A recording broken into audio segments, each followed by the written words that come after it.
आजकल फैशन बन गया है, खास करके पार्लियामेंट में आपने देखा होगा, माननीय नेता प्रतिपक्ष और इंडिया अलायंस के कई लोग लाल कलर का वो पॉकेट कॉन्स्टिट्यूशन झलकाते हैं, लेकिन मुझे लगता है कभी उसको खोलकर उसको पढ़ने की जहमत नहीं करी होगी। But we are the people, we are the members of the legal fraternity, जो जानते हैं कि कॉन्स्टिट्यूशन के एक एक आर्टिकल में क्या लिखा है, उसका महत्व क्या है। और इसीलिए आज I have come to speak to the defenders of democracy in West Bengal. West Bengal परिवर्तन का वादा करा था, मां, माटी और मानुस का नारा भी दिया था, लेकिन बहुत दुर्भाग्य की बात है कि जब से यहां पर टीएमसी की सरकार आई है, माहौल कुछ ऐसा बना दिया है कि मां शर्मिंदा है, माटी रुल रही है और मानुस बेहाल है।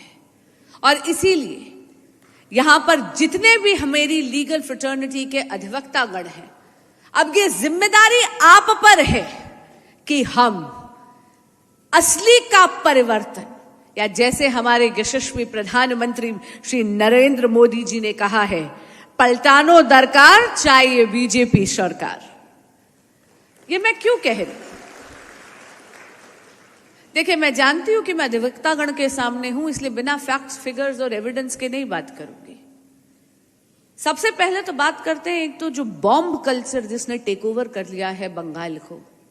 जब भी कहीं पर भी पूरे देश में अगर बॉम्ब ब्लास्ट होता है या बॉम्ब का प्रयोग होता है, तुरंत कार्रवाई टेररिस्ट लॉज में करी जाती है, एंटी टेरर लॉज लगाए जाते हैं। लेकिन बंगाल में बॉम्ब ब्लास्ट होना या बॉम्ब का प्रयोग होना इतना ज्यादा एक सामान्य बात हो गई है कि अगर कभी भी यहां पे किसी प्रकार का बॉम्ब का प्रयोग होता है तो कोई कहता है हाँ, कोई पॉलिटिकल रैली चल रही होगी। मैं हैरान हूं, मैं आपको ये अपने अनुभव से बता रही हूं। मेरे चेंबर में हमने ऐसे अनगिनत केसेस करे हैं जहां पर बॉम्ब का प्रयोग हुआ है, लेकिन टीएमसी की सरकार ने इन्वेस्टिगेटिंग एजेंसीज पर अंकुश लगा दिया और उनको एक्सप्लोसिव एक्ट के प्रोविजंस को इन्वोक ही नहीं करने दिया। इसका अर्थ क्या है? When you don't invoke the provisions of the Explosive Act, you are ensuring that the investigation has to be handed over to the NIA. यानी एक एजेंसी को सर्कमवेंट करने के लिए इन्वेस्टिगेटिंग एजेंसीज पर ऐसा दबाव डालती है यहां की स्टेट गवर्नमेंट, तृणमूल की सरकार, कि बॉम्ब ब्लास्ट वाले केसेस में भी एक्सप्लोसिव एक्ट के प्रोविजंस को लगाने नहीं देती। अगर हम बात करें, मैंने क्यों कहा कि मां शर्मिंदा है, हम कैसे भूल सकते हैं संदेश खाली।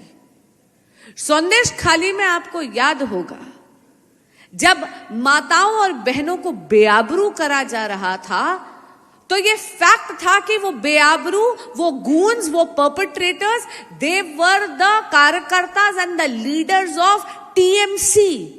यहां तक कि कई वारदातें तो टीएमसी के ऑफिस में हुई। लेकिन आपको याद होगा कोर्ट्स हैड टू इंटरवीन। उनको एक्चुअली में जाके बोलना पड़ा कि शाहजहां शेख को आपने अभी तक अरेस्ट क्यों नहीं करा। आपको याद है कि जब सेंट्रल एजेंसीज गई थी तफ्तीश के लिए, तो टीएमसी के नेताओं ने वहां पर एक मॉब को क्रिएट कर उन पर पथराव करा था। कभी आपने ये सुना है कि स्वतंत्र भारत पर सेंट्रल इन्वेस्टिगेटिंग एजेंसीज पर ही स्टोन पेल्टिंग या पथराव करा जाए? And courts, thank God for the Honorable High Court and thank God for the Supreme Court of India that they intervened and got Shahjahan Sheikh arrested. लेकिन वो visuals हम भूल कैसे सकते हैं? ऐसा नहीं लग रहा था कि शाहजहां शेख कस्टडी में लेके गए हैं, ऐसा लग रहा था जैसे उनको पुलिस एस्कॉर्ट कर लेके जा रही है। महिलाओं के साथ तो जिस प्रकार का यहां पर सत्ता को साधने के लिए, सत्ता को जकड़ने के लिए जिस प्रकार का अपराध हो रहा है, वो अक्षम्य पाप है। पोस्ट पोल वायलेंस की एफआईआर पढ़ने के बाद 3 दिन तक रात को नींद नहीं आती। एक ही परिवार की ना 15 बरस की बच्ची सुरक्षित थी, ना 50 बरस की महिला।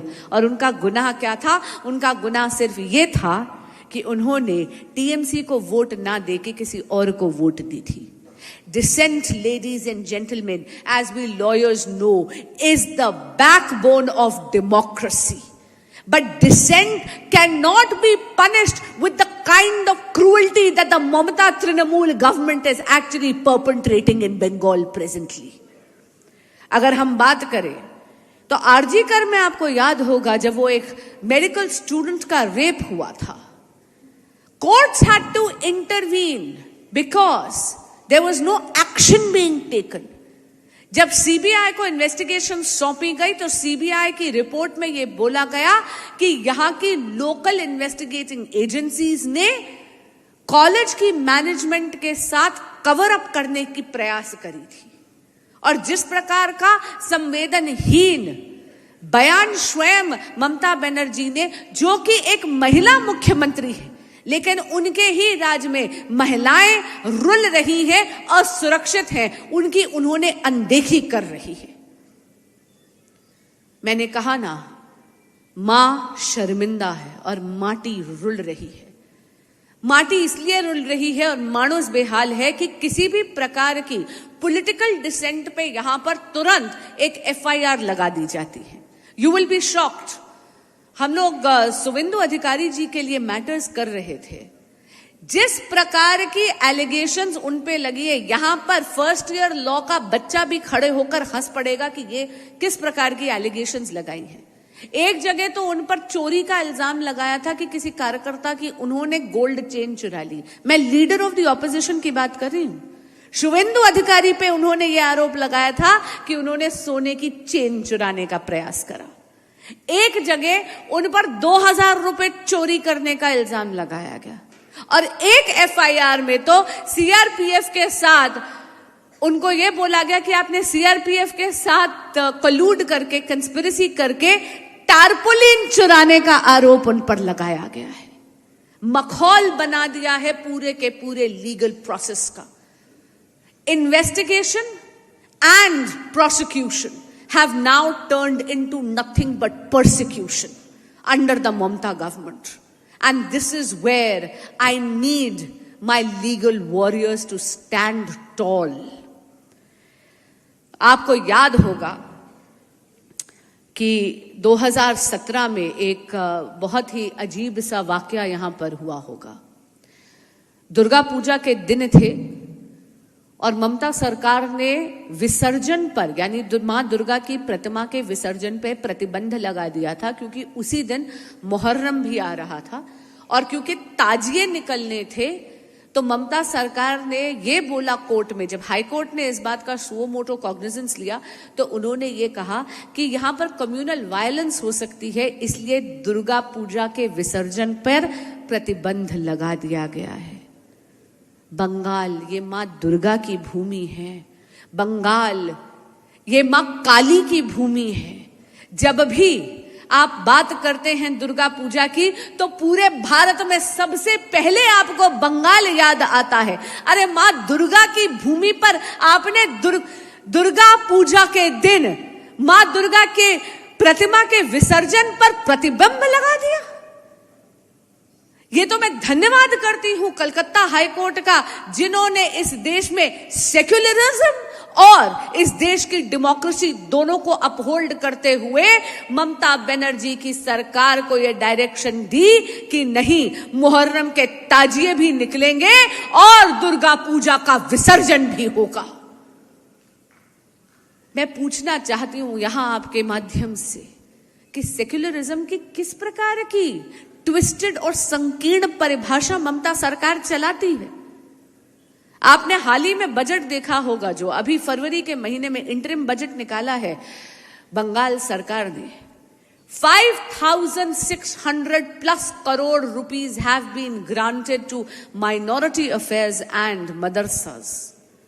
देखिए, मैं किसी भी समुदाय के खिलाफ नहीं हूं, लेकिन मैं पूछना चाहती हूं ममता सरकार से कि हाल ही में जो डियरनेस अलाउंस का ऑर्डर आपके खिलाफ सुप्रीम कोर्ट ऑफ इंडिया ने दिया है, उसका प्रावधान आप करना कैसे भूल गए? आपको याद होगा 2008 से लगभग 15 से 20 लाख सरकारी कर्मचारी, government employees of the Bengal government were suffering, क्योंकि ममता जी की सरकार ने उनका डियरनेस अलाउंस रोक दिया था। सुप्रीम कोर्ट को यह कहना पड़ा, पहले हाई कोर्ट से वो एम्प्लॉयज जीते और फिर सुप्रीम कोर्ट से दोबारा जीते। सुप्रीम कोर्ट ने यह बोला dearness allowance is a legal right of every government employees. और जो ऑर्डर आया है फरवरी के ही महीने में, उसमें सुप्रीम कोर्ट ने यह कहा है कि 25% यानी 25% डियरनेस अलाउंस आपको अरियर्स के साथ इन एम्प्लॉयज को तुरंत देना है। इसके अलावा उन्होंने जस्टिस इंदु मल्होत्रा, जो farmer retired high supreme court जज हैं, उनकी अध्यक्षता में एक समिति भी बनाई जो बाकी के पूरा का पूरा प्रोसीजर भी देखेगी कि कैसे ये डियरनेस अलाउंस देना है। पर मैं पूछना चाहती हूं यहां से खड़े होकर कि 11,000 करोड़ की लायबिलिटी आपके सिर पे गिरती है, आप अपने ही सरकार के सरकारी मुलाजमों को 15 साल तक कचहरी के चक्कर कटवाते हैं। आपकी ना नीयत है उनका समाधान करने की, ना आपकी नीयत है उनको डियरनेस अलाउंस की, लेकिन 5,600 करोड़ रुपए आप केवल और केवल मदरसों की एजुकेशन के लिए दे देते हैं, क्योंकि कहीं ना कहीं आपने बंगाल के विकास को अपनी तुष्टीकरण की वोट बैंक की राजनीति के बलि चढ़ा दिया है। मैं कुछ आंकड़े रखना चाहती हूं आपके सामने, यू विल बी शॉक्ड। अगर मैं इकोनॉमिक्स की बात करें तो एक वक्त था जब इंडस्ट्रियल आउटपुट में पूरे भारत में बंगाल का शेयर 27% यानी 27% हुआ करता था। टीएमसी के आने के बाद ये इंडस्ट्रियल आउटपुट 27% से गिरकर मात्र 3.5% हो गया है। यह बहुत शर्मनाक बात है। एक वक्त था कि बंगाल 10.5% कंट्रीब्यूट करता था नेशनल जीडीपी में, लेकिन अब ममता जी के नेतृत्व में आई हुई टीएमसी की सरकार ने यह सुनिश्चित कर दिया कि बंगाल की हिस्सेदारी जीडीपी में आधी हो गई है और अब बंगाल मात्र 5.6% कंट्रीब्यूट करता है नेशनल जीडीपी में। यही नहीं, आप ये भी देखिएगा कि पर कैपिटा इनकम जो कभी 27.5% होती थी नेशनल एवरेज से ज्यादा, वो अब टीएमसी के राज में गिरकर मात्र 16.3% हो गई है। हाल ही में आपने देखा था कि माननीय मुख्यमंत्री ममता बनर्जी सुप्रीम कोर्ट गई थी। एसआईआर का मुकदमा चल रहा था और सीजेआई ने उनकी जिरह सुनने के बाद सीधा ये बोला है, एसआईआर एक ऐसा इंडिपेंडेंट और आवश्यक प्रोसीजर है, एक ऐसी कानूनी प्रक्रिया है जो ये सुनिश्चित कर रही है कि बंगाल के जो लेजिटिमेट वोटर्स हैं उनका जेन्युइन राइट प्रोटेक्टेड रहे।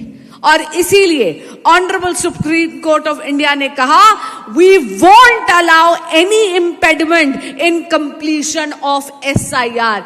यहां तक कि बंगाल की पुलिस को शोकॉज नोटिस दिया गया है, क्योंकि यहां पर the TMC government was misusing the investigating agencies and the police using violence to thwart the entire SIR procedure. Bengal की पुलिस को सुप्रीम कोर्ट की हिदायत है कि आप ये सुनिश्चित करेंगे कि बंगाल में एसआईआर की प्रक्रिया पूरी होगी और किसी भी प्रकार की वायलेंस के इंसिडेंट्स नहीं होंगे। मित्रों, ये तो मैंने कुछ आपको एग्जाम्पल्स दिए हैं, और मैं धन्यवाद करती हूं कि बार बार चाहे हाई कोर्ट हो चाहे सुप्रीम कोर्ट हो, उसको आना पड़ता है, कवच की भूमिका निभानी पड़ती है, वरना वोट बैंक पॉलिटिक्स, अपीजमेंट की पॉलिटिक्स और तुष्टिकरण की राजनीति की बलि बंगाल का देवतुल्य मतदाता पता नहीं कब की बलि चढ़ चुका है। लेकिन आज मैंने कहा ना, मैं अपनी लीगल फ्रेटर्निटी के वॉरियर्स से बात करने आ रही हूं, क्योंकि ये जो असली परिवर्तन है, ये जो डेमोक्रेसी को बचाने की मुहिम है, यह केवल और केवल वकीलों के माध्यम से हो सकती है। आगामी चुनाव में हमारे विधि प्रकोष्ठ यानी लीगल सेल की बहुत अहम भूमिका है और इसीलिए मैं आज केवल आपसे बात करने नहीं आई हूं, मैं आपका आवाहन करने आई हूं। आपके प्रचार की शक्ति, आपके प्रसार की शक्ति और आपके प्रभाव की शक्ति का आवाहन करने आई हूं। नॉमिनेशन पेपर्स की स्क्रूटनी, उनको कैसे भरा जाए इसकी तैयारी करिएगा। जितने भी भारतीय जनता पार्टी और एनडीए के कैंडिडेट्स हैं, उनको आपकी जरूरत है, आपकी सतर्कता की जरूरत है, आपके चौकन्नेपन की जरूरत है, आपकी लीगल प्रोएस की जरूरत है। यही नहीं, आपसे मैं ये भी विनती करने आ रही हूं कि जितने भी हमारे कैंडिडेट्स हैं उन पर आप तैयार रहिएगा, क्योंकि एक मोडस ऑपरेंडी बन गया है टीएमसी की सरकार के झूठे मुकदमे डालने का। कैंडिडेट्स पे और उनकी टीम्स पर झूठे मुकदमे और फॉल्स एफआईआर टीएमसी की गवर्नमेंट निश्चित ही करने का प्रयास करेगी। वहां पर ढाल बनकर एक शील्ड का काम आपको करना है और इसीलिए आज मैं आपसे ये विनती करती हूं, ये करबद्ध प्रार्थना करती हूं कि ये जो आने वाला असेंबली का चुनाव है, ये केवल इलेक्शन कैंपेन्स तक, टिकट वितरण, कैंडिडेट्स तक और सोशल मीडिया तक सीमित नहीं रहेगा। आपको तत्पर रहना होगा कि जब भी जरूरत पड़े आप हाईकोर्ट का दरवाजा खटखटाइए, आप सुप्रीम कोर्ट का दरवाजा खटखटाइए, बिकॉज विदाउट यू बंगाल में डेमोक्रेसी बचना नामुमकिन होगा। आप सभी ने समय निकालकर मुझे सुना, बहुत बहुत धन्यवाद। अब आप मुझे बताइए, असली परिवर्तन के लिए क्या आप लोग तैयार हैं? तो दोनों हाथ ऊपर करेंगे और भारत माता की जय कहेंगे। भारत माता की, भारत माता की।